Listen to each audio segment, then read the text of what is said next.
When Israel became a free nation after being led out of slavery in Egypt, they were given a set of laws and instructions from Yah through Moses, who had left them for a short time in order to receive those laws.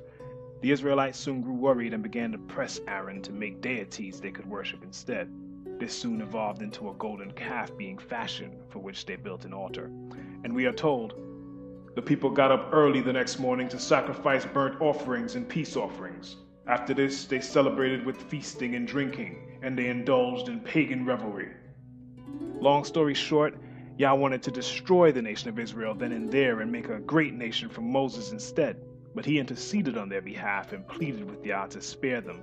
In the end, Moses forced the tribes to make a decision.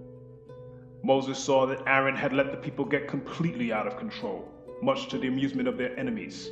So he stood at the entrance to the camp and shouted, "All of you who are on Yah's side, come here and join me." And all the Levites gathered around him. Moses told them, "This is what Yah, the Elohim of Israel, says. Each of you take your swords and go back and forth from one end of the camp to the other. Kill everyone, even your brothers, friends, and neighbors."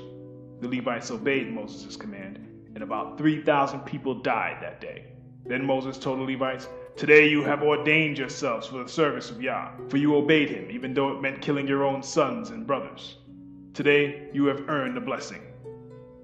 Because of their obedience to Yah, choosing to side with him and slaying their brethren, despite the opposition they faced from the other tribes, the tribe of Levi was thereafter set apart for service to Yah. For Yah your Elohim chose the tribe of Levi out of all your tribes to minister in Yah's name forever. But you and your sons, the priests, must personally handle all the priestly rituals associated with the altar and with everything behind the inner curtain. I am giving you the priesthood as your special privilege of service. Any unauthorized person who comes too near the sanctuary will be put to death. Now, this might be hard for some to accept today given the tender sensibilities that have developed in these last days, but be reminded of this. For all people are mine to judge, both parents and children alike, and this is my rule. The person who sins is the one who will die.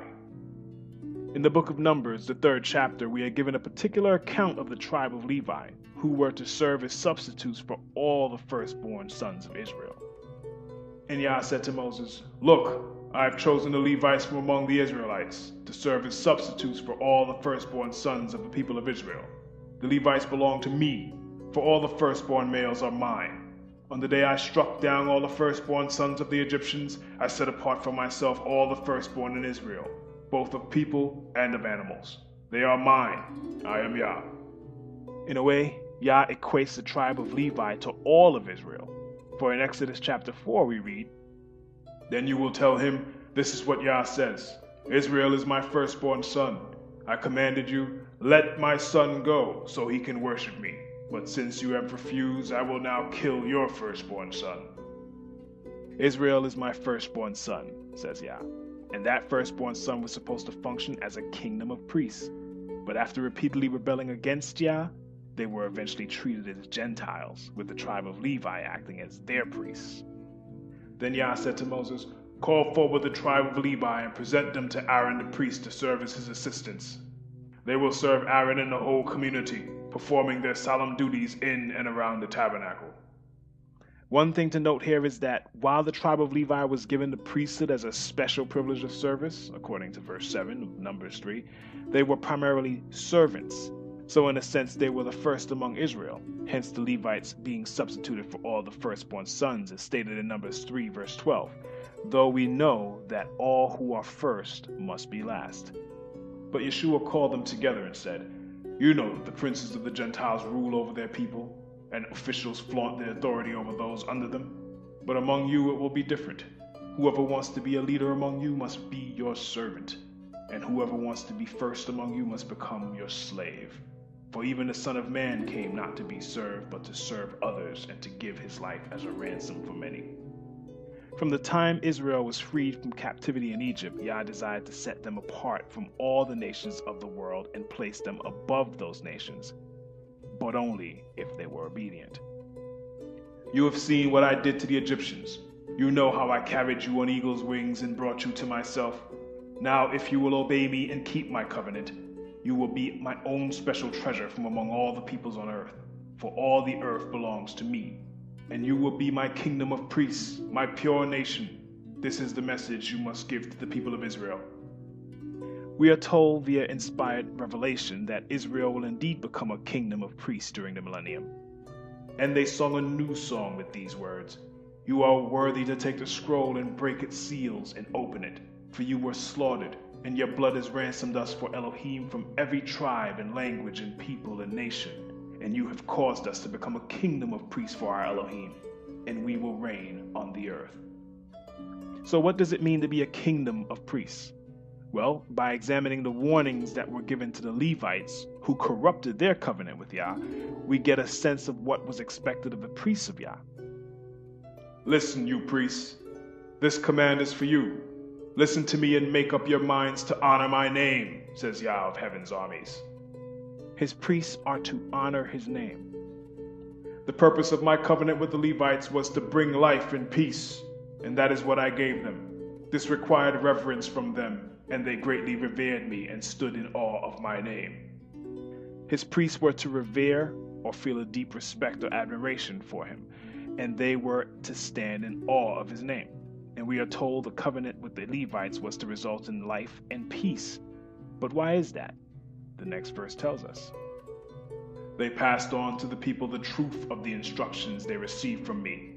They did not lie or cheat. They walked with me, living good and righteous lives, and they turned many from lives of sin." Yah's priests are to pass on to others the instructions they receive from him. They are not to lie or cheat, but they are to walk with Yah. They are to live good, righteous lives and turn many from lives of sin. For the way of the righteous leads to life. That path does not lead to death.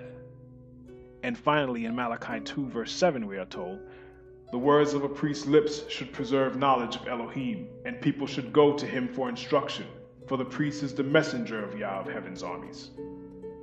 There is a new spiritual priesthood order that supersedes the Levitical priesthood, and that is the order of Melchizedek, mentioned in Psalm 110, verse 4, of which Yeshua, who is now our sacrifice, is also high priest. The children of Israel are to be in training for this higher priesthood service, this very moment. Then, in the kingdom, we might enjoy the fulfillment of the words of the prophet Zechariah. "Many peoples and powerful nations will come to Jerusalem to seek Yah of heaven's armies and to ask for his blessing." This is what Yah of heaven's armies says. In those days, 10 men from different nations and languages of the world will clutch at the sleeve of one from the tribe of Judah, and they will say, "Please let us walk with you, for we have heard that Elohim is with you." But that is a future time and a future circumstance. As pertains to our time and circumstance, the prophet Jeremiah wrote, "My people have been lost sheep. Their shepherds have led them astray and turned them loose in the mountains. They have lost their way and can't remember how to get back to the sheepfold." This is the very reason Yeshua was sent to this earth. For in his own words we are told, "Then Yeshua said to the woman, I was sent only to help Elohim's lost sheep, the people of Israel." When sending out the 12, he even gave these implicit instructions. Yeshua sent out the 12 emissaries with these instructions: "Don't go to the Gentiles or the Samaritans, but only to the people of Israel, Elohim's lost sheep. Go and announce to them that the kingdom of heaven is near." After Yeshua ascended, this was still the case, for the book of Acts recounts the work of the emissaries and how they continued to preach to the children of Israel. In Acts 2, we are told, "On the day of the Feast of Weeks, all the believers were meeting together in one place. At that time there were devout men, descendants from the tribe of Judah, from every nation living in Jerusalem. When they heard the loud noise, everyone came running, and they were bewildered to hear their own languages being spoken by the believers. They were completely amazed. 'How can this be?' they exclaimed. 'These people are from Galilee, and yet we hear them speaking in our own native languages.'" Then we get a list of all the places where these Israelites are from. Here we are: Parthians, Medes, Elamites, people from Mesopotamia, Judea, Cappadocia, Pontus, the province of Asia, Phrygia, Pamphylia, Egypt, and the areas of Libya around Cyrene, visitors from Rome, both those from the tribe of Judah and converts, Cretans and Arabs. And we all hear these people speaking in our own languages about the wonderful things Elohim has done. We can see, not only from the book of Acts, but also from the letters of those who were among the original 12, that the commission to go only to the lost sheep was indeed fulfilled by their acts. 1 Peter gives us the following in a letter written to those living in the Roman provinces of what is now Turkey.